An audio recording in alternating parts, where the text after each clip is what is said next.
Bismillahirrahmanirrahim. Assalamualaikum warahmatullahi wabarakatuh.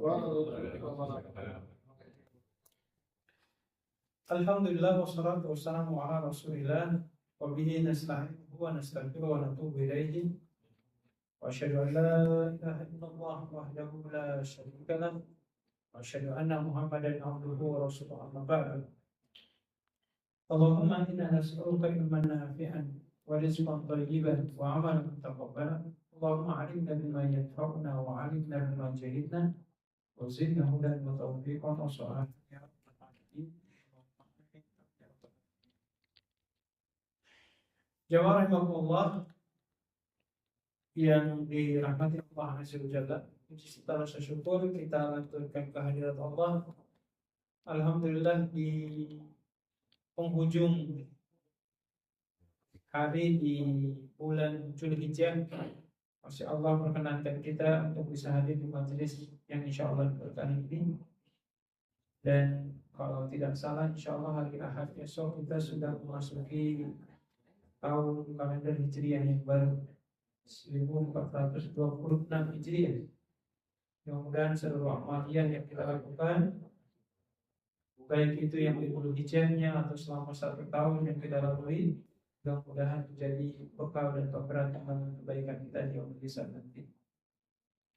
Dan tak lupa saya mengingatkan di antara bentuk amalan yang kita perhatikan di bulan Muharram nanti itu salah satunya adalah menunaikan ibadah saum di tanggal 9 dan 10 Muharram yang dikenal dengan puasa atau saum Tasu'a Asyura.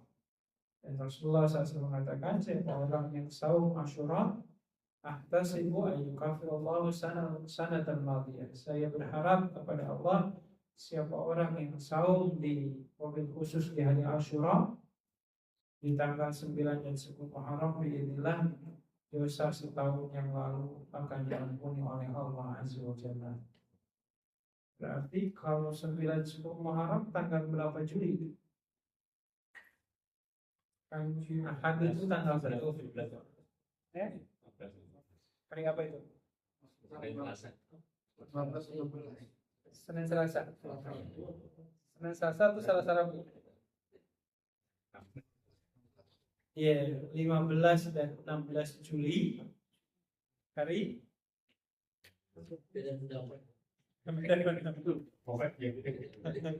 hari apa? Selasa Rabu. Begitulah ya. Ini intinya tanggal 9 dan 10 Muharram. Insya Allah mudah-mudahan tidak ada halangan. Khusus adik-adik sekalian, itulah insya Allah tanggal 15 dan 16 nanti mudah-mudahan kita bisa menunaikan ibadah saum. Baik, ikhwati Allah, di kajian tafsir tadabbur surah yang akan kita bahas di kesempatan kali ini, wabi'idillah, alhamdulillah kita sudah menyelesaikan kajian di surat Al-Mulk. Maka kali ini kita melanjutkan surat yang selanjutnya, yaitu surat Al-Qalam. Dalam hal ini para ulama bersepakat surat Al-Qalam ini terkategorikan surat Makkiyah. Artinya surat yang diturunkan sebelum hijrah dari Mekah ke Madinah. Bahkan para ulama ahli tafsir memiliki satu keyakinan bahwasanya surat Al-Qalam ini termasuk surat-surat yang didahulukan diturunkan oleh Allah Azza wa Jalla, bahkan dipercayai sebagai surat yang keempat yang diturunkan oleh Allah setelah sebelumnya ada surat Al-Alaq, Iqra bismi rabbikal ladzi khalaq, terus dilanjutkan dengan surat Al-Muzammil, ya ayyuhal muzammil, dilanjutkan dengan surat Al-Mudaththir, ya ayyuhal mudaththir, lalu kemudian yang keempat adalah surat Al-Qalam. Seperti apa kemudian isi dan kandungan dari surat Al-Qalam ini? Apa hikmah dan pembelajaran yang bisa kita ambil? Mari sejenak kita mengkaji beberapa petikan surah atau ayat yang insya Allah akan kita kaji di kesempatan kali ini.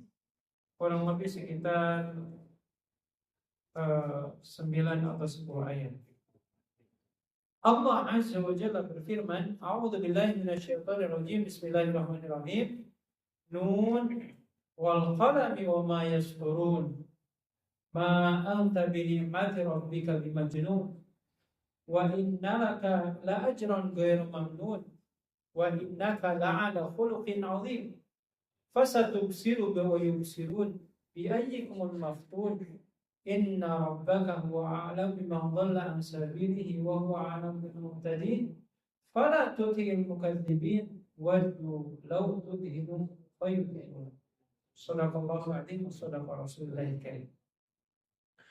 Allah Azza wa Jalla di ayat yang pertama, mari kita tadabburi setiap isi-isi kandungan yang bisa kita ambil hikmah dan pembelajarannya dari surat Al-Qalam ini. Allah berfirman, A'udzubillahi minasyaitonir rajim, Bismillahirrahmanirrahim. Diawali dengan mengutip atau menyebutkan kalimat pembuka, di mana kalimat pembuka di surat Al-Qalam ini Allah menyebutkan hanya satu huruf saja dengan kalimat Nun. Apa yang dimaksud dari surat Nun, dari kandungan dan makna serta apa hikmah dari kata-kata Nun ini? Sebagian ulama ada yang mengatakan yang dimaksud Nun di sini adalah ikan paus yang menelan Nabi Yunus alaihissalam. Dan penafsiran ini bukan tanpa makna, karena memang Allah Azza wa Jalla, kalau kita mengutip umpamanya di surat Al-Anbiya ayat 87, ketika bercerita dengan kisahnya Nabi Yunus, Allah Azza wa Jalla menyebutkan di surat Al-Anbiya ayat 87, A'udzubillahi minasyaitonir rajim, Nun, dan ingatlah yang memiliki Nun, idzahaba mughadiban fadhanna an la naqdiru alaihi fanada fil dhulumat. Ketika hamba ini yang namanya Dzannun ini, dia marah kepada kaumnya dan meninggalkan umatnya, dan dia mengira kalau seandainya dia akan lepas dari kuasa kami. Hingga akhirnya ketika dia masuk ke dalam ruangan yang sangat gelap, fanada, maka dia menyeru dan meminta ampunan kepada Allah dengan kalimatnya, la ilaha illa anta subhanaka inni kuntu minadh dhalimin. Jadi sebagian ulama ada yang mengatakan yang dimaksud Nun di sini adalah ikan pausnya yang menelan hidup-hidup Nabi Yunus alaihissalam. Wallahu a'lam. Sebagian ulama yang lain ada yang memahami yang dimaksud dengan Nun di sini adalah pena yang menjadi alat tulis malaikat yang mencatat amalan kita. Dari mana ini penafsirannya? Karena sesudah kata-kata Nun, Allah melanjutkan dengan kalimat Nun wal qalami wa ma yasturun. Nun dan demi kolam dan demi pena, wa ma yasturun, dan apa yang ditulis oleh mereka. Yang dimaksud di sini sebagian para ulama mengatakan yang menulis di sini adalah malaikat pencatat amal.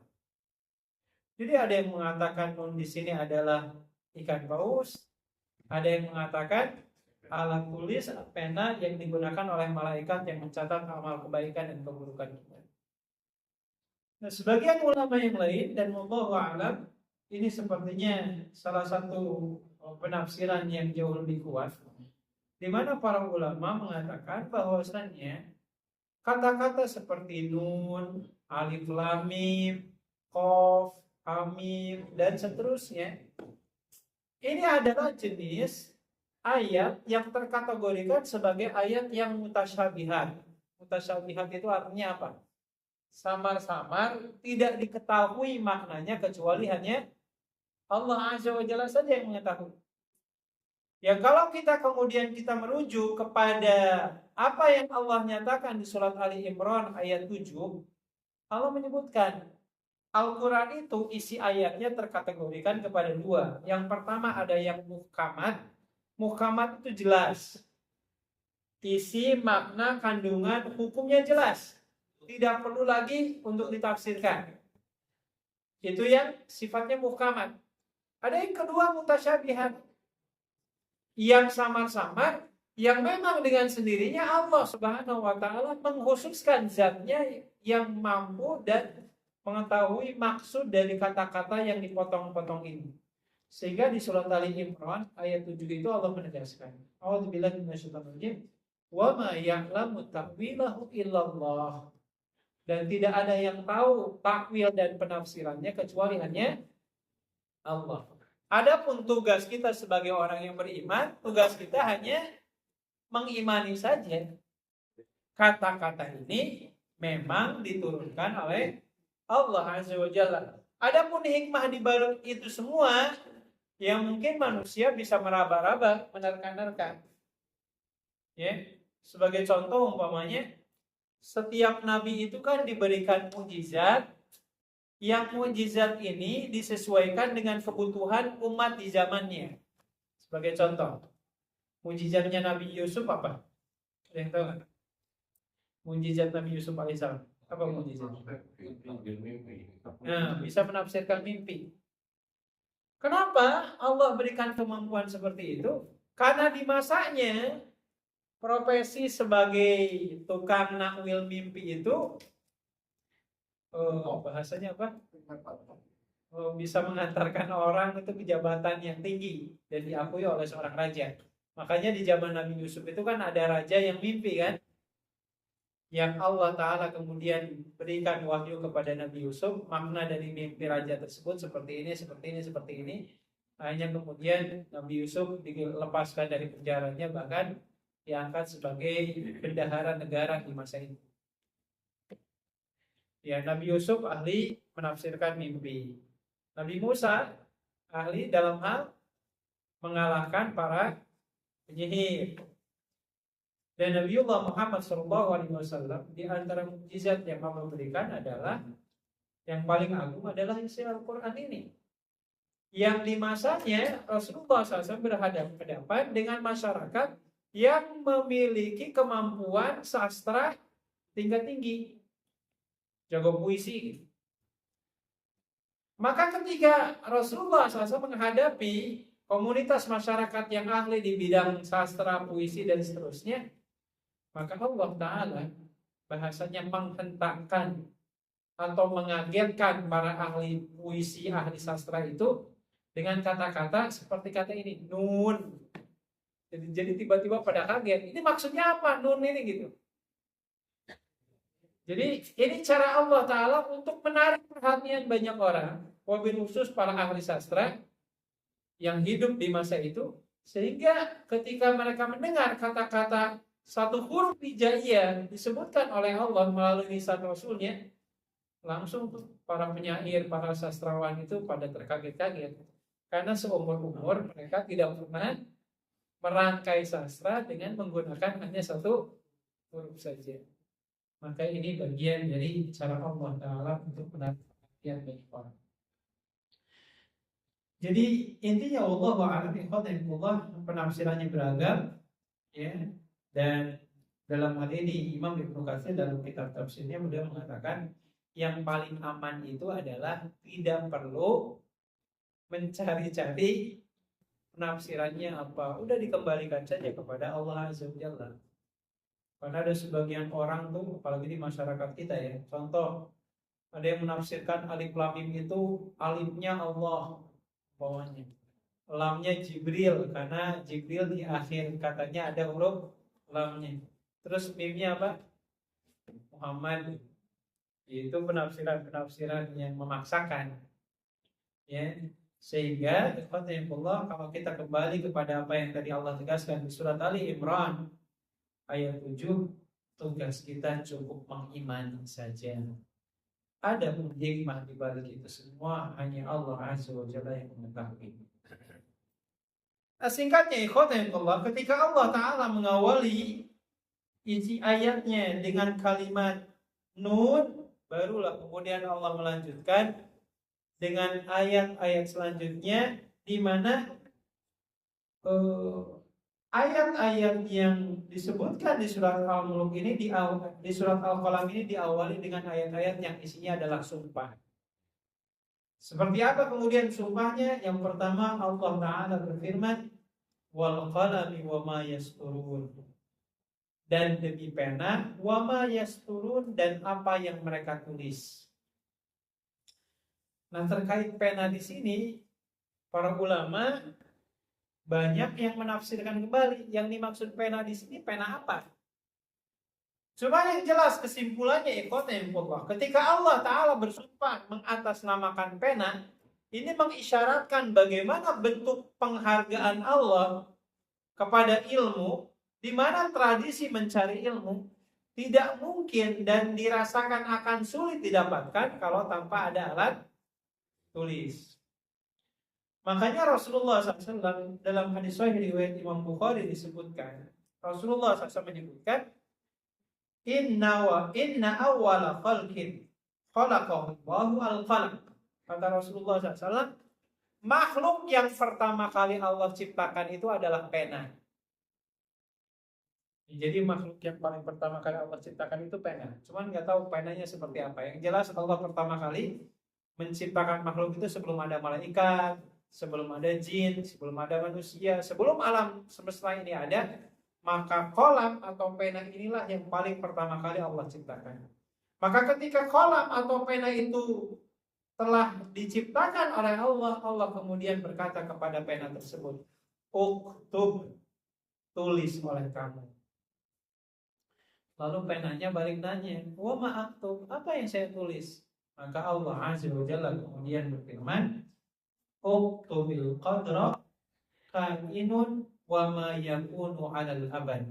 Kata Allah Azza wa Jalla kepada pena tersebut, tulislah segala sesuatu apa yang akan terjadi di alam semesta ini sampai nanti tiba masa kehancurannya, atau sampai tiba nanti di masa keabadian itu akan terjadi. Yang dimaksud di sini adalah abadinya, insyaallah ya, abadinya kita ketika masuk surga, atau naudzubillah abadinya orang-orang kafir ketika dimasukkan ke dalam neraka.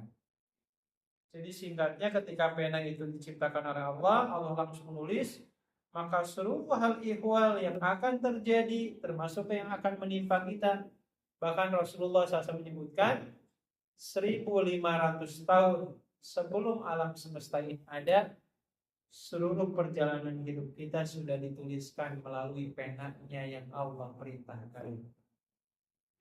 Jadi Bapak Ibu dan anak-anak sekalian, ini mengingatkan kepada kita terkait bagaimana kita harus tawakal kepada ketetapan Allah terkait masalah urusan rezeki, ya, urusan umur kita, urusan amaliyah kita, masuk surga dan nerakanya kita, ini semuanya sejatinya sudah diketahui oleh Allah Ta'ala.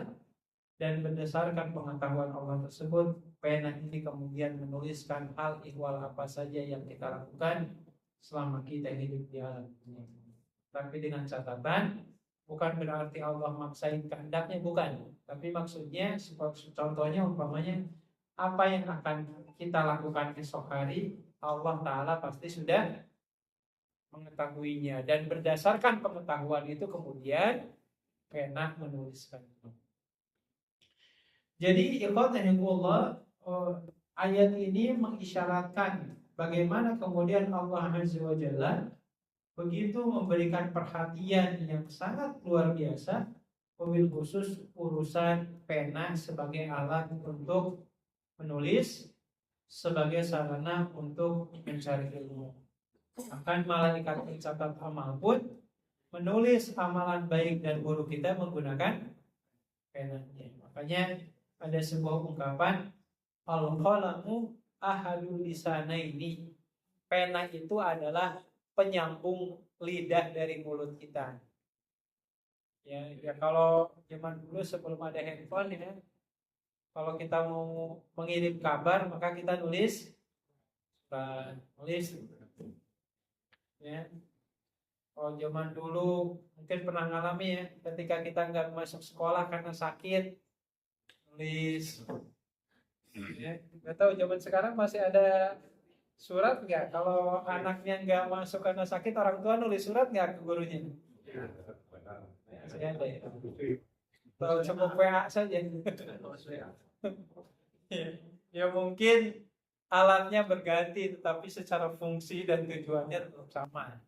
Artinya ketika WA itu tertulis, terbaca ya, yang memang itu adalah gerakan dari tangan kita. Kayak disinilah pentingnya mencatat dalam segala urusan. Wabil khusus di dalam Al-Quran, ayat yang paling panjang itu terkait masalah utang piutang. Maka kata Allah, ya ayyuhalladzina amanu idza tadayantum bidainin ila ajalin musamma faktubuh. Wahai Anda orang-orang yang beriman, kalau Anda membuat akad utang piutang, maka kata Allah, faktubuh, tulis akad utang piutang itu secara tertulis. Jangan cuma lisan saja, karena itu tidak memiliki kekuatan hukum sama sekali. Nah, ya seperti itu. Biadilah, jadi ayat yang pertama, Allah bersumpah mengatasnamakan pena. Dan sebagai catatan, secara umum Allah, bagi kita selaku hamba-hamba Allah, kita bersumpah dengan selain nama Allah itu hukumnya musyrik. Kata Rasulullah SAW, man halafa bi ghairillahi faqad asyraka. Siapa orang yang bersumpah dengan selain nama Allah, maka dia sudah melakukan kesyirikan. Gak boleh kemudian kita sumpah demi Allah, demi Rasulullah. Gak boleh. Karena kalau kata-kata seperti ini, secara tidak langsung kita hendak menyantarakan antara Allah dengan Rasulnya. Jadi kalau mau bersumpah cukup dengan Allah saja. Tidak boleh menggandeng makhluk Allah yang lain, semulia apapun makhluk Allah tersebut. Demi Allah, demi Ka'bah. Demi Allah, berani disambar petir. Gak boleh kata-kata seperti itu. Nah, adapun bagi zat Allah secara pribadi, kalau Allah bersumpah dengan selain zatnya, kata para ulama, ini mengisyaratkan apa yang dijadikan alat bagi Allah untuk bersumpah itu menunjukkan kedudukan yang luar biasa objek sumpahnya Allah Ta'ala itu dalam kehidupan umat manusia dalam keseharian. Maka ketika Allah bersumpah dengan pena, alat tulis, itu mengisyaratkan memang alat tulis itu punya fungsi dan kegunaan yang sangat asasi dalam kehidupan kita di masa ini. Bahkan wallahu alam ya, meskipun kecanggihan teknologi tetap akan berkembang, yang namanya alat tulis itu pasti tetap untuk dibutuhkan. Minimal tanda tangan, meskipun tanda tangannya ada yang digital sekalipun, tetap kan itu adalah tulisan dari tangan kita. Bahasanya seperti itu. Jadi yang pertama ikhwanullah. Nah, singkatnya, ketika Allah Azza wa Jalla bersumpah mengatasnamakan pena, entah itu pena yang digunakan malaikat pencatat amal atau pena yang dipakai oleh kita sehari-hari, yang jelas pena ini memiliki kedudukan yang sangat sentral dalam kehidupan kita selaku umat manusia. Baru sesudah itu kemudian Allah menjelaskan. Jadi kalau Allah bersumpah, pastikan ada maksud dan tujuan kan dari sumpahnya. Ketika Allah bersumpah demi ini, pastikan ada tujuannya. Ya, sama seperti kita, nggak mungkin kita bersumpah tanpa ada maksud. Demi Allah, diam aja. Maksudnya demi Allah. Emang ada apa yang bahasanya seperti itu? Maka Allah jelaskan di ayat yang kedua dan seterusnya. Tujuan dari sumpahnya Allah di surat Al-Qalam ini adalah kata Allah, ma anta bi ni'mati rabbika bimajnun. Wahai Rasulullah, dengan segala bentuk kenikmatan yang telah Allah berikan kepada engkau, bimajnun, engkau itu bukan orang gila. Jadi ini sebenarnya pembelaan dari Allah Azza wa Jalla kepada Rasulullah, karena di masa-masa awal ketika Rasulullah ada di kota Mekah, beliau itu dituduh sebagai orang gila. Jadi orang-orang kafir Quraisy itu menyebut Rasulullah SAW itu ta'udzubillah sebagai orang gila. Bahkan jamaah sekalian, Bapak Ibu dan anak sekalian, kalau kita baca di surat Ad-Dzariyat, saya mengutip ayat ini, di ayat 52 dan 53, Allah Azza wa Jalla menegaskan seperti ini. A'udzubillahi minasyaitonir rajim. Kadzalika ma atal ladzina min qablihim min rasulin illa qalu sahirun aw majnun atawasaw bi bal hum qaumun taghun. Kata Allah, dan demikianlah tidak ada seorang rasul yang kami utus kepada umat manusia, melainkan manusia di masanya akan mengatakan bahwasanya rasul itu adalah seorang yang gila. Atawasaw bi bal hum qaumun taghun. Kata Allah, apakah mereka itu saling memberikan wasiat satu dengan yang lain? Maksudnya gini, ketika dulu Nabi Nuh diutus oleh Allah, umat Nabi Nuh yang kafir di masa itu ngata-ngatain Nabi Nuh dengan orang gila. Datang lagi sesudah Nabi Nuh siapa? Nabi Idris atau Nabi Hud, Nabi Soleh dan seterusnya. Semuanya dikata-katain sebagai orang gila.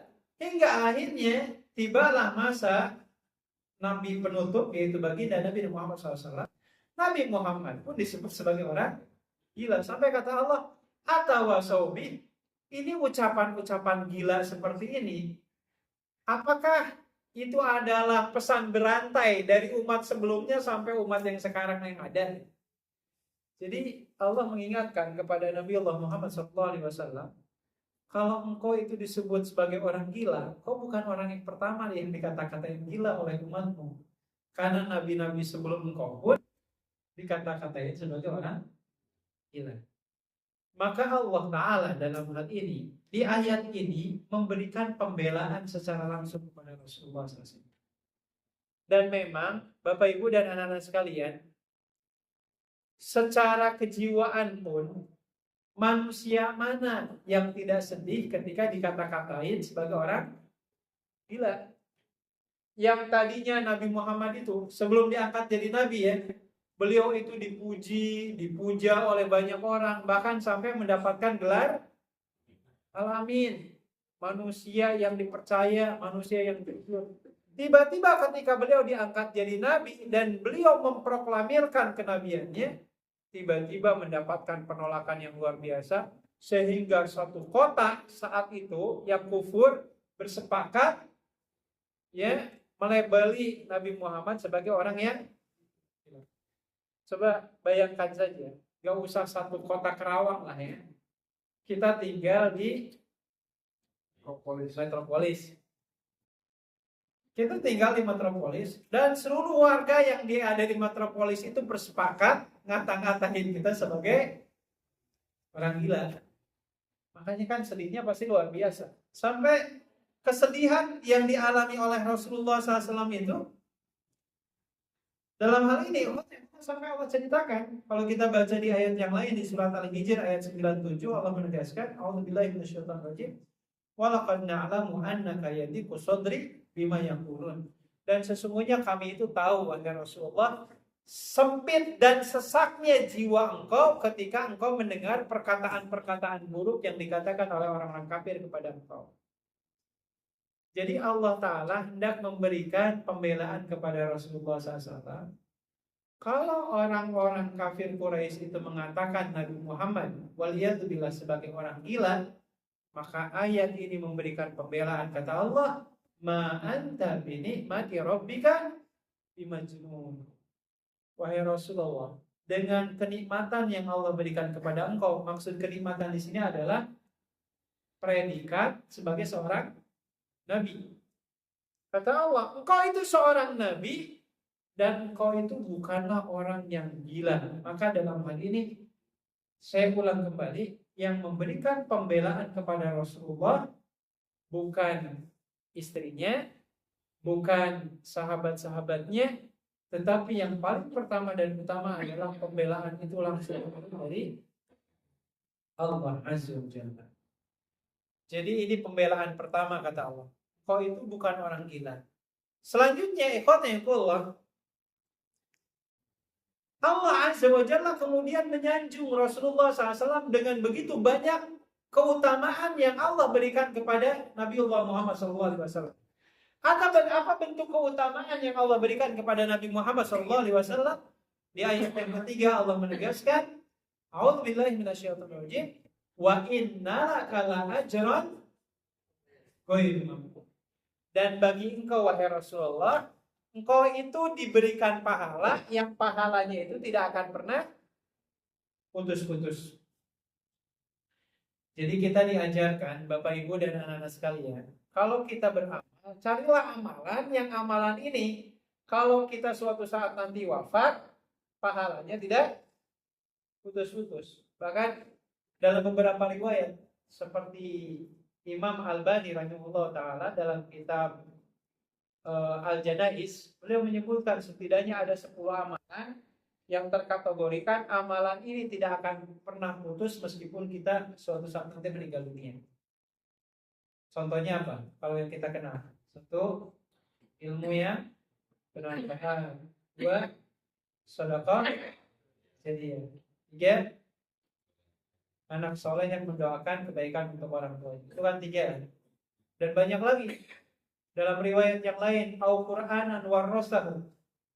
Kata Rasulullah SAW, kalau kita ada rezeki, beli Al-Quran dan wariskan Al-Quran itu kepada anak keturunan kita agar dibaca. Atau beli Al-Quran, wakafkan dan berikan ke banyak masyarakat, ke banyak kalangan.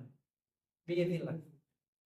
Ketika Al-Quran itu dibaca, biidznillah pahalanya pun akan tetap ngalir kepada kita. Atau apalagi kata Rasulullah SAW, di antara amalan yang pahalanya itu tidak akan pernah putus, salah satunya adalah menanam pohon kurma yang hasil panennya itu kemungkinan tidak bisa dinikmati oleh kita, tetapi dinikmati oleh generasi sesudah kita.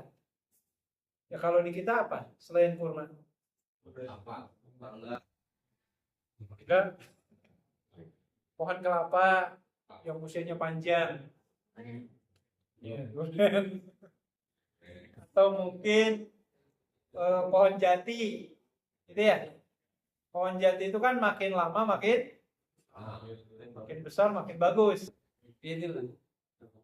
Umpamanya pohon jatinya dipakai untuk mimbar masjid, itu kan pahalanya Allah tetap mengalir meskipun si pemiliknya sudah meninggal dunia, gitu ya.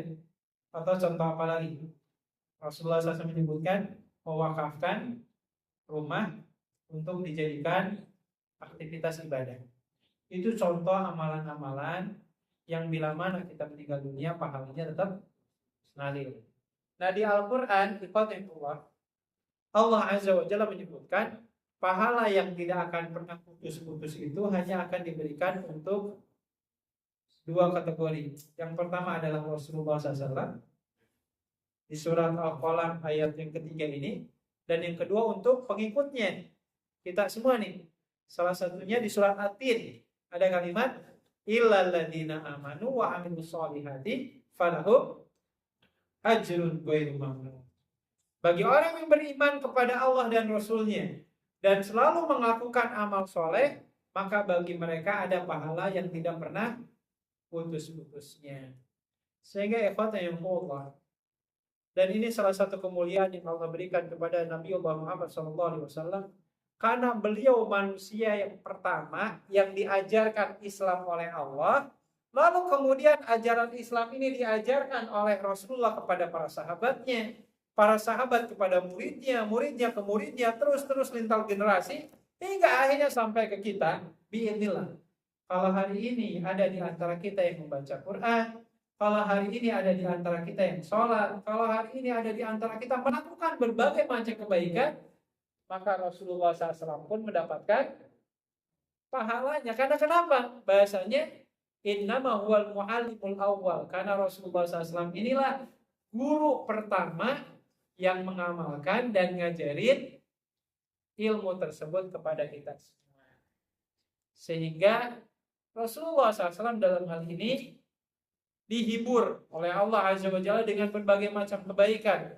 Ketika beliau disebut-sebut sebagai orang-orang gila oleh orang-orang kafir Quraisy itu, Allah Ta'ala membelanya. Engkau bukan orang gila ya Rasulullah. Engkau ini diberikan kenikmatan. Apa salah satu kenikmatannya kata Allah? Engkau dapat pahala yang tidak pernah putus-putus.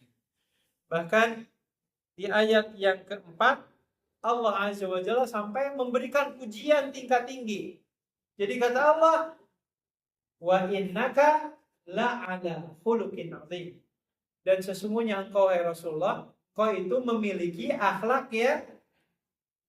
yang mulia, yang agung. Bahkan di sini Allah mengistilahkan dengan kata-kata azim. Jadi sedemikian mulianya akhlak Rasulullah SAW sampai mendapatkan pujian dari Allah.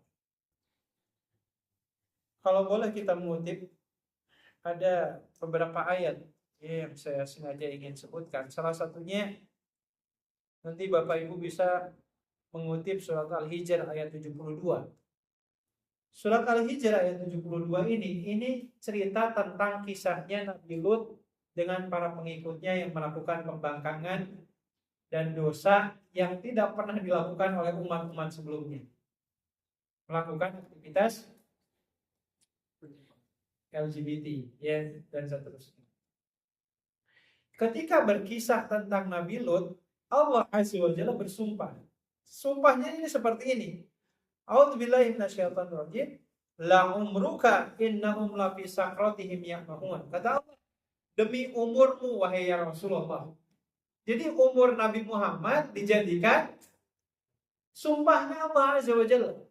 Innahum la fi sakratihim ya'mahun. Sesungguhnya umatnya Nabi Lut itu benar-benar terombang-ambing dengan kesesatan dan keyakinan yang mereka miliki. Jadi ketika bercerita tentang Nabi Lut, Allah menggunakan umur Nabi Muhammad itu sebagai alat untuk bersumpah. Makanya ini menjadi pembelajaran bagi kita terkait kuota umur yang Allah berikan kepada kita. Karena Rasulullah SAW menyebutkan sebaik-baiknya manusia itu adalah yang panjang umurnya dan banyak amalnya. Sebaliknya, seburuk-buruknya manusia itu adalah yang umurnya panjang, dosanya banyak, sementara amalannya dikit. Ini menjadi pengingat bagi kita semua, ikhwan agar kita pintar-pintar banyak melakukan kebaikan di tengah-tengah umur kita yang sejatinya dibatasi oleh Allah Azza wa Jalla. Sehingga singkatnya ikhwan dalam hal ini, kalau kebanyakan di antara umat manusia bahasanya mengharap ingin dipuji oleh orang lain, dan kalau kita dipuji oleh orang lain kita senang nggak? Senang, bahagia. Nah kalau Rasulullah SAW yang mujinya itu bukan kita, tetapi dipuji langsung oleh Allah Ta'ala. Dan ini adalah pengakuan tingkat tinggi yang mungkin tidak akan dimiliki oleh hamba-hamba selain baginda Rasulullah SAW. Nah singkatnya ikhwanahullah, di ayat yang kelima dan seterusnya Allah menegaskan, fasatubsiru wa yubsirun. Engkau akan melihat wahai Rasulullah, sebagaimana juga mereka akan melihat siapa sih yang gila di antara kedua belah pihak ini. Apakah engkau atau orang-orang yang mengatakan engkau sebagai orang gila. Jadi dulu mungkin pernah kita bercerita tentang keyakinan Abu Jahal yang begitu amat sangat luar biasa menghujam dalam hatinya. Sampai kan Abu Jahal itu kan pernah berdoa ya. Isi doanya Allah sebutin di surat Al-Anfal ayat 16. Ceritanya, Allahumma in kana hadha huwal haqqu min indika fa'amtil alaina hijaratan minas sama. Ya Allah, kalau seandainya yang dibawa oleh Muhammad itu benar, tolong turunkan hujan batu dari atas langit. Itu Abu Jahal tuh doa sampai seperti itu. Atau ketika mau terjadi perang Badar, di mana di perang Badar ini Abu Jahal mati, di malam harinya Abu Jahal itu masih sempat berdoa, Allahumma innaka ta'lam man atana bima la ya'lam wa taqta'ur rahmah fa'ahidhul ghadah. Ya Allah, engkau itu tahu siapa orang yang memecah belah atau memutus silaturahmi antara kami dengan saudara kami. Dan siapa orang yang membawa ajaran baru yang sama sekali tidak kami kenal, kata Abu Jahal. Fa'ahidhul ghadah. Maka tolong tetapkanlah keputusan kepada kami esok hari, siapakah yang benar antara kami, apakah kami atau Muhammad. Putuskanlah dalam peperangan esok hari. Sehingga doanya Abu Jahal ini sampai dijawab oleh Allah Azza wa Jalla di surat Al-Anfal ayat yang ke-19, di mana Allah menegaskan in tastaftihu faqad ja'akumul fathu wa in tantahu fahuwa khairul lakum. Kata Allah, kalau mereka ini nunggu-nunggu keputusan Allah, kata Allah, keputusan itu besok akan kami tetapkan. Wa in tantahu fahuwa khairul lakum. Dan jikalau engkau berhenti memusuhi nabi kami, itu adalah sebuah kebaikan bagimu. Jadi ikhwatahillah, dengan sendirinya Allah Ta'ala memberikan jawaban, ya, bahwasannya dalam pandangan Allah yang gila itu bukan Nabi Muhammad, tapi yang gila itu adalah yang ngata-ngatain Nabi Muhammad sebagai orang gila. Nah, oleh karenanya ini pentingnya bagi kita terkait anugerah keimanan yang saat ini sudah Allah berikan kepada kita. Itu begitu luar biasa dan harus kita syukuri. Jadi bapak-bapak, ibu-ibu dan anak-anak sekalian, saya teringat ada salah seorang jamaah di pengajian nanya gini, Ustaz, saya ini alhamdulillah dapat hidayah Allah dan saya masuk Islam. Tapi ibu saya masih menyandang predikat non-muslim. Si anak ini atau jamaah ini nanya gini, Ustaz, di manakah letak kemahadilan Allah? Ketika saudara-saudara seiman saya lahir dari orang tua muslim. Kita ini orang tuanya muslim semua kan? Dan sampai detik ini biidznillah, alhamdulillah kita masih menjadi seorang muslim dan mudah-mudahan insyaallah husnul khatimah. Hingga akhir hayat nanti kita muslim. Tapi bagaimana dengan mereka yang lahir dari orang tua yang non-muslim, yang kafir? Yang mereka yakin benar dengan keyakinan yang diajarkan oleh orang tuanya sampai mati dalam kondisi kafir. Kira-kira mana letak kemahadilan Allah? Karena anugerah keimanan itu enggak semuanya dirasakan. Kalaupun saya, alhamdulillah saya beri hidayah. Saya mendapatkan hidayah dari Allah. Bagaimana dengan ibu saya yang sampai detik ini belum masuk Islam dan belum mendapatkan hidayah? Maka sejatinya Bapak Ibu yang dirahmati Allah Ta'ala, ini kalau ada orang yang kafir masuk Islam, ya, dan ini menjadi salah satu bentuk kemahadiran Allah. Setidaknya kalau kita berbicara terkait hal ini ada dua catatan yang perlu kita perhatikan. Yang pertama, ini bentuk kemahadiran Allah. Kalau ada orang kafir yang masuk Islam yang diistilahkan dengan mu'alaf, maka orang yang mu'alaf ini ketika dia masuk Islam, dia mendapatkan dua keutamaan. Satu, dosa-dosanya dihapus. Al-Islamu yajubu ma qablahu. Ketika dia sebelum masuk Islam, mohon maaf, dia suka mabok-mabokan, dia suka main perempuan, pokoknya dia menyembah Tuhan selain Allah. Ketika dia mengikrarkan dua kalimat syahadat, dosanya langsung. Itu kemuliaan yang pertama. Jadi dosanya dimulai dari nol. Kebayang kalau ada orang kafir masuk Islamnya usia 89 tahun umpamanya. Udah itu gak ada dosa sama sekali, inilah umpamanya. Ya, nol gitu ya. Itu kemuliaan pertama yang Allah. Dan yang kedua, kalau ada orang kafir yang masuk Islam, dosanya dienolkan dan kebaikannya tetap akan dicatat oleh Allah Azza wa Jalla. Jadi ada sahabat Nabi namanya Hakim bin Hizam. Dia nanya seperti ini kepada Rasulullah. Ya Rasulullah, ini atahannasu fil jahiliyah min silaturrahmi wa shadaqatin wa itaqin. Fahal alayya min ajrin in aslamtu? Ya Rasulullah, dulu itu ketika saya masih jahiliyah, sebelum masuk Islam, saya itu rajin silaturahmi, rajin ngebantu orang kesusahan, rajin memerdekakan hamba saya, rajin. Kira-kira kalau saya sekarang masuk Islam, kebaikan-kebaikan saya masa lalu itu masih dicatat nggak sama Allah? Apa kata Rasulullah? Laka ma'aslamta ala ma'aslamta awfimamana. Kata Rasulullah SAW, keislaman engkau itu justru makin menyempurnakan kebaikan-kebaikan yang sudah Allah catat di masa lalu. Jadi orang yang non-muslim masuk Islam, dosanya nol, kebaikannya tetap dicatat oleh Allah Azza wa Jalla. Itu kan luar biasa. Kemahadilan Allah yang luar biasa yang memberikan. Itu satu sisi. Di sisi yang lain, kalaupun ada orang non-muslim yang sampai matinya dia mati dalam kondisi kafir, sejatinya kan Allah sudah ngasih perangkat dia untuk bisa menimbang-nimbang mana ajaran yang benar dan tidak. Allah kasih akal, Allah kasih hati nurani untuk dirinya. Sehingga setidaknya dengan hati nurani dan akal yang dimiliki, harusnya itu sudah bisa jadi modal. Manakah ajaran yang benar dan ajaran yang salah. Makanya bagi orang kafir yang mereka hidup dan tahu dengan ajaran Islam atau ajaran Islam mereka pernah dengar dan seterusnya, maka kekafiran mereka itu kalau seandainya mereka saya nggak tahu ajaran yang mana yang benar, itu tidak bisa dijadikan alasan. Karena Islam hadir di tengah-tengah mereka dan mereka dengar, kenapa kemudian mereka tidak gunakan akal sehat mereka untuk menimbang mana ajaran yang benar. Itu ya. Jadi singkatnya Bapak Ibu, kalau ada di antara kita lahir dari orang tua Muslim tapi nggak mau sholat, maka sepertinya predikat orang gila itu layak disandangkan kepada orang Islam yang nggak mau sholat.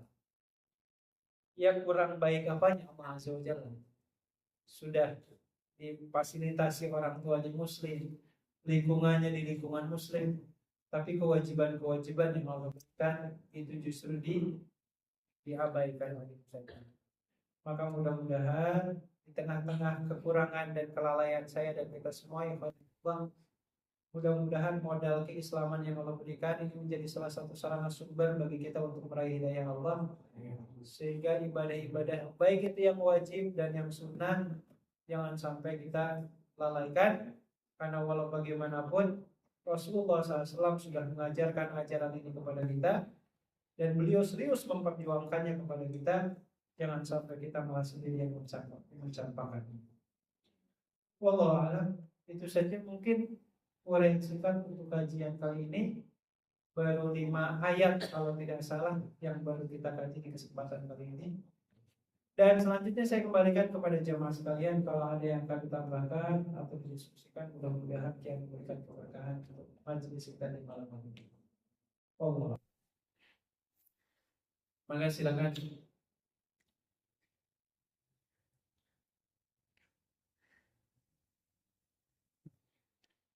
Adik-adik, silakan. Belum tadi kan artinya ada yang nama ikan paus. Katanya juga kan ikannya juga masih hidup sampai ke zaman. Nah, ikannya apakah masih hidup gitu? Nah, kalau itu saya nggak tahu. Belum menemukan riwayatnya. Kalau saya pribadi, wallah. Paus di surat apa gitu katanya kan.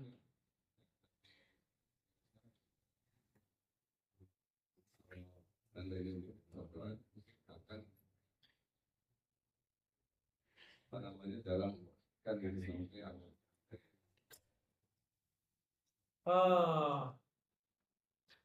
Saya lupa ayatnya. Iya. Lala bisa fibatnihi la yub'atsun. Itu ada di surat As-Saffat. Jadi kalau seandainya Nabi Yunus itu tidak Allah keluarkan dari perut ikan paus itu, kata Allah, lala bisa fibatnihi la yub'atsun. Niscaya Nabi Yunus itu akan ada selamanya di perut ikan paus itu ila yaumi yub'atsun, sampai hari kebangkitan. Mungkin Allah, mungkin itu menjadi salah satu dalil terkait apakah ikan yang menelan Nabi Yunus itu apakah masih hidup sampai sekarang atau tidak. Wallahu a'lam.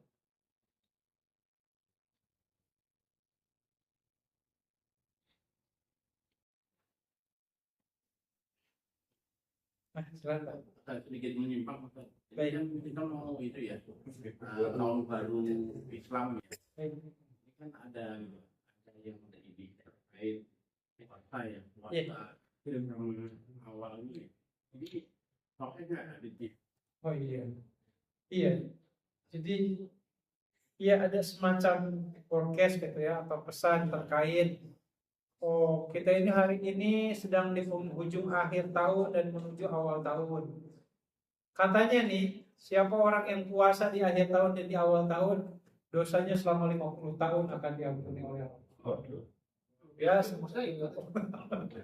Nah, ini tidak ada perintah untuk puasa di akhir tahun dan di awal tahun. Kalaupun ada, mungkin kalau harinya bertepatan, umpamanya awal tahun, umpamanya hari Senin, ya puasanya puasa Senin Kamis, umpamanya seperti itu.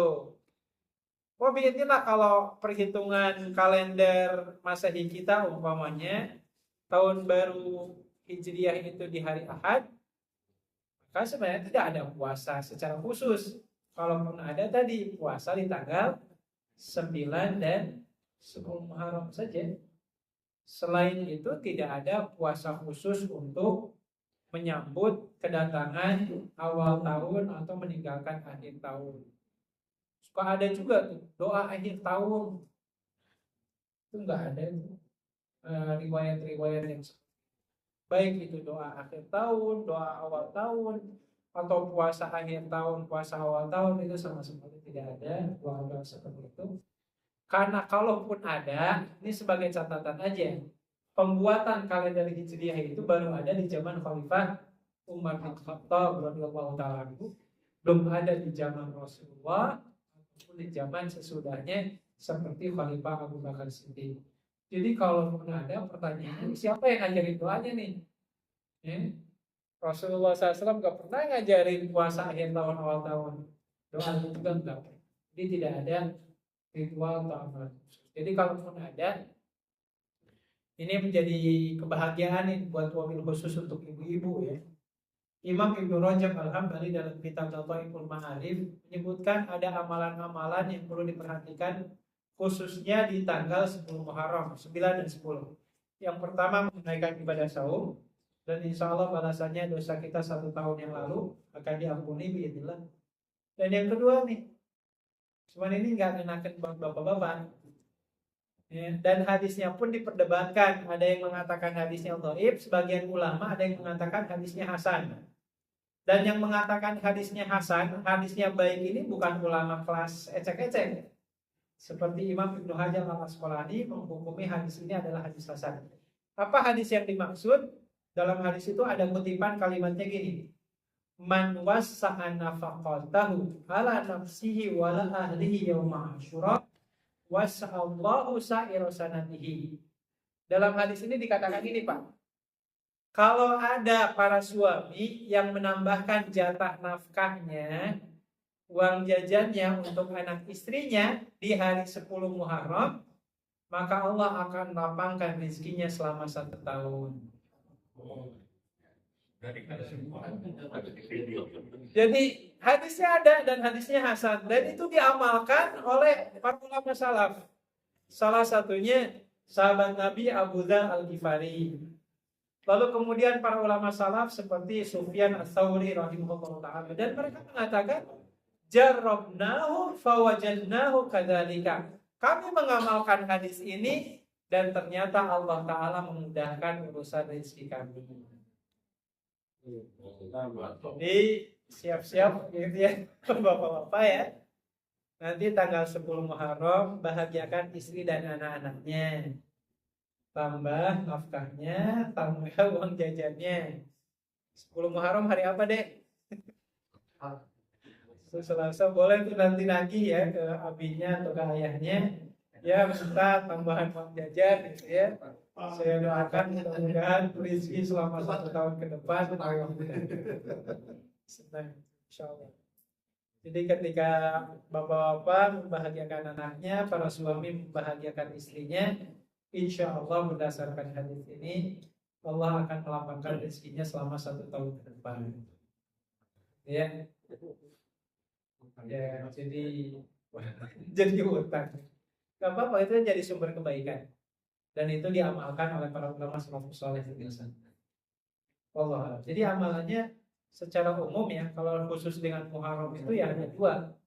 Pertama saum tasawuf, dan yang kedua mendapatkan menambahkan nafkah untuk anak istri khususnya di tanggal 10 Muharram. Seperti itu. Wallahu a'lam.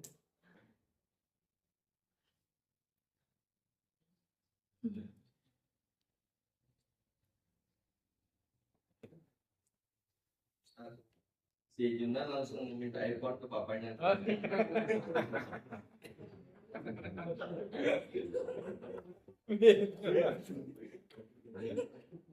Ya silakan Mas Yuna nyampaikan ke Abi.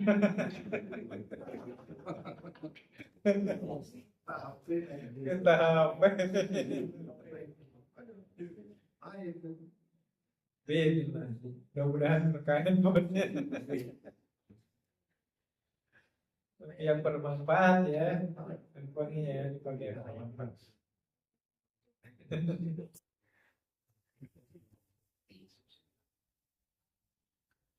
Cukup Bapak Ibu? Oh, masih ada? Terkait saya yang belum bertujuh terkait dengan orang yang tidak mau berhijrah. Malaikat juga akan berjalan. Kenapa kamu ini?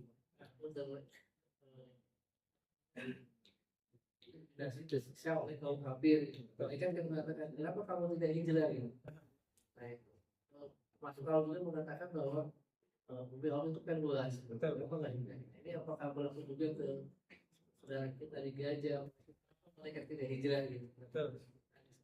Nah, 97 gitu. ya, menarik. Jadi kalimatnya gini, Allah menegaskan, A'udzubillahi minasyaitonirrajim. Innal ladzina tawaffahumul malaikatu dzalimi anfusihim qalu fima kuntum qalu kunna mustadafina fil ardh qalu alam takun ardullahi wasi'atan fatuhajiru fiha fa ulaika ma'wahum jahannam wa sa'at masir. Orang-orang yang ketika dicabut nyawanya oleh Allah dalam posisi mereka sedang menzolimi dirinya sendiri. Menzolimi dirinya sendiri ini konteksnya adalah orang yang gak mau hijrah. Jadi saat itu datang perintah dari Allah kepada kaum muslimin agar hijrah dari Mekah ke Madinah. Ada sebagian orang yang gak mau hijrah. Maka nanti di hari kiamat nih konteks ayat ini nanti di hari kiamat, Allah Ta'ala akan bertanya kepada orang-orang yang gak mau hijrah ini, kenapa kamu gak mau hijrah? Alam takun ardullahi wasi'atan fatuhajiru fiha. Bukankah alam semesta ini sangat luas? Rezeki Allah itu bukan cuma di Mekah doang, di Madinah pun ada. Akhirnya mereka mengatakan kunna mustadafina fil ardh. Oh, kami ini orang-orang du'afa, orang-orang lemah, gak bisa berbuat apa-apa. Maka kata Allah, ya tempat kamu kembali adalah neraka jahanam. Nah, tinggal pertanyaannya tadi, kenapa saudara kita di Gaza gak hijrah saja pindah ke negara muslim yang lain?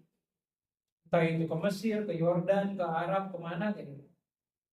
Apakah ini termasuk kategori konteksnya ayat mendolimi sendiri kalau nggak mau keluar dari kota Gaza dan seterusnya? Maka catatannya gini, ikhwan, yang pertama, perintah hijrah yang Allah turunkan kepada Rasulullah dan kaum muslimin saat itu, Allah turunkan di saat perintah berjihad belum Allah syariatkan. Jadi perintah jihad itu baru Allah turunkan di tahun 2 Hijriah setelah kaum muslimin hijrah ke Madinah. Jadi ketika masih di Mekah, mau dipukulin, mau dicaci maki bahasanya, bahkan mau dibunuh sekalipun, perintah dari Allah cuma satu, sabar. Itu aja. Maka ketika kemudian ancaman, intimidasi, dan pembunuhan itu kian menjadi-jadi, Allah Ta'ala tetapkan, hijrahlah kamu dari Makkah ke Madinah. Sampai ketika di Madinah, tahun pertama belum ada perintah jihad. Tahun kedua, baru kemudian Allah perintahkan jihad, sehingga terjadilah perang pertama kali yang bernama Perang Badar. Jadi saat itu kenapa kaum muslimin nggak membela diri ketika di Mekah? Oh ya, alasannya sederhana, karena memang belum ada perintah jihad.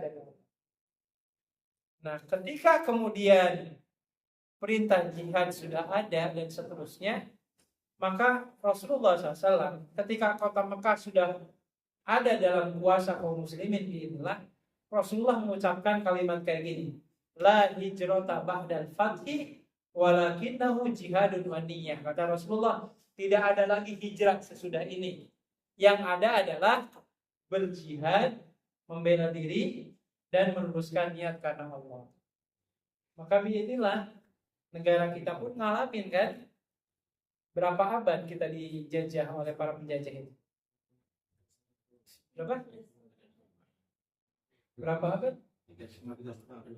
350 tahun ya, 3,5 abad ya. 350 tahun negara kita itu dijajah. Ya, kalau mengukur kemampuan militer yang enggak apple to apple itu. Ya, Belanda punya tank, punya pesawat gitu kan. Tinggal ngebomin aja dari atas. Nah, sementara nenek moyang kita punya apa? Bambu. Beruncing, punya keris, gitu ya. Hanya punya itu saja, inilah. Itu kan gak beda jauh seperti saudara kita hari ini di Gaza bahasanya. Jadi kenapa saudara muslim di Gaza ini nggak keluar saja? Kenapa nggak hijrah? Alasannya karena perintah dia dari Allah Subhanahu wa Ta'ala. Itu mungkin salah satu uraian ini. Maka orang tua kita zaman dulu kan nggak berpikir, kenapa nggak tinggalkan aja Indonesia gitu ya bahasanya ya, karena keterbatasan militer, persenjataan dan sebagainya. Jawabannya karena jihad itu sudah dilakukan oleh Allah SWT, sehingga kewajiban kita adalah membela diri ya dengan cara menjaga kehormatan diri kita dan termasuk tanah air di mana kemudian kita berpijak, sehingga pilihannya apakah kita hidup mulia atau mati syahid. Wallah. Ya, Ini di luar dari topik ini. ya. Oh, kita misalnya dapat suatu undangan gitu ya, dalam pernikahan, tapi dengan tersebut pernikahannya itu di Nasrani, gereja. Atau kita ketika kita masuk untuk mengikuti resepsi pernikahan tersebut. Luar biasa. Jadi secara umum pertama gini, menghadiri acara pernikahan itu statusnya akan wajib bila mana yang undang kita itu adalah saudara seiman. Rasulullah SAW sampai menegaskan, wa idza da'aka fa'ajibhu.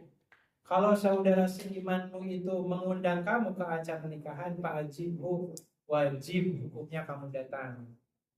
Itu yang pertama dulu. Bahkan Rasulullah sampai menguraikan, al-walimatu yaumul awal hakun, wasani sunnatun, wasalisu sum'atun. Kata Rasulullah SAW, memenuhi undangan pernikahan itu kalau acara pernikahannya hanya sehari, hukumnya wajib kita datangi. Ternyata acara resepsi pernikahannya 2 hari 2 malam, kata umpamanya. Maka kata Rasulullah, menghadiri acara seperti itu hukumnya sunnah, tidak lagi wajib. Apalagi umpamanya kalau acara pernikahannya 3 hari 3 malam, maka kata Rasulullah, fahuwa sum'atun. Jenis pernikahan seperti ini hanya kesombongan saja. Tidak perlu kau hadiri acara pernikahan seperti ini 3 hari 3 malam. Seminggu nggak beres-beres acara hajatannya umpamanya. Ya. Hari pertama pengajian tabligh akbar. Hari esoknya organ tunggal dangdut. Hari ketiga wayang golek dan seterusnya. Seperti itu nggak usah dihadiri. Itu bentuk kesombongan. Jadi secara hukum asal kalau yang undang kita itu muslim wajib dengan ketentuan tadi. Bagaimana kalau yang undangnya itu non muslim, apalagi itu di gereja? Maka ikhwatullah, para ulama menyepakati, kalaupun yang undang kita itu seorang muslim dan di dalamnya ada hal-hal yang berbau maksiat, maka tidak selayaknya kita hadir. Acara pernikahan ada dangdutan, naudzubillah, usah hadir kayak gitu. Maka logikanya gini, kalau yang undang kita muslim dan di dalamnya ada maksiat, syariat melarang kita hadir, apalagi mohon maaf, yang undang kita non muslim, apalagi acaranya di gereja. Tidak sepantasnya kita mengikuti acara seperti itu, karena walau bagaimanapun yang namanya pernikahan itu bagian dari ritual ibadah setiap agama. Dalam ajaran Islam pernikahan itu adalah sunnah Rasul. Dalam ajaran agama lain pun pernikahan dalam keyakinan mereka itu masuk ruang lingkup ibadah. Maka jangan sampai kemudian kita hadir di tempat-tempat peribadatan agama yang lain, khawatir itu mengundang murka dan azab dari Allah Azza wa Jalla. Jadi cukup saja kalau diundang menyampaikan ucapan terima kasih sudah diundang, lalu kemudian sampaikan mohon maaf karena dalam ajaran kami, agama kami tidak dianjurkan untuk hadir di acara peribadatan agama ini. Wallahu. Lain cerita mungkin kalau diundangnya di hotel. Kalau dalam konteks hubungan sosial kemasyarakatan, hadir yang mengucapkan selamat ya untuk pernikahannya. Mudah-mudahan Allah berikan hidayah. Jangan doakan mudah-mudahan pernikahannya sakinah mawaddah warahmah gitu ya. Mudah-mudahan Allah berikan hidayah, keturunan yang soleh-solehan gitu. Kalau sekedar hubungan kemanusiaan, menjaga silaturahmi hubungan sosial kemasyarakatan, silakan, asal tidak di gereja ya. Kalau acaranya seperti di hotel dan seterusnya, sesudah itu ya udah kita tinggalkan saja, tidak perlu kemudian kita ikut nimbrung, mohon maaf, ikut makan-makan di situ dan seterusnya, khawatir menimbulkan keraguan-raguan ini makanannya halal atau haram dan seterusnya. Wow, seperti itu ya.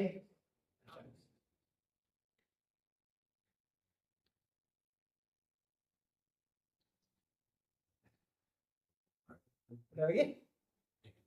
Oh, Baik, ikhwatinullah, mudah-mudahan apa yang dikaji tidak memuaskan kita, tetapi makin memotivasi kita untuk lebih banyak belajar dan lebih banyak hadir di berbagai majelis ilmu yang ada. Dan mudah-mudahan ilmu yang kita dapatkan bisa membimbing kita menuju amalan-amalan yang sesuai dengan ridho Allah dan sesuai dengan tuntunan sunnah Rasulullah. Allahumma amin ya rabbal alamin. Kita tutup dengan istighfar, alhamdulillah, dan ya Allah majelis. Astagfirullahaladzim, astagfirullahaladzim, astagfirullahaladzim. Alhamdulillahirabbil alamin. Subhanallah. Bika syada la ilaha illa anta astaghfiruka wa atubu ilaik. Assalamualaikum warahmatullahi wabarakatuh. waalaikumsalam.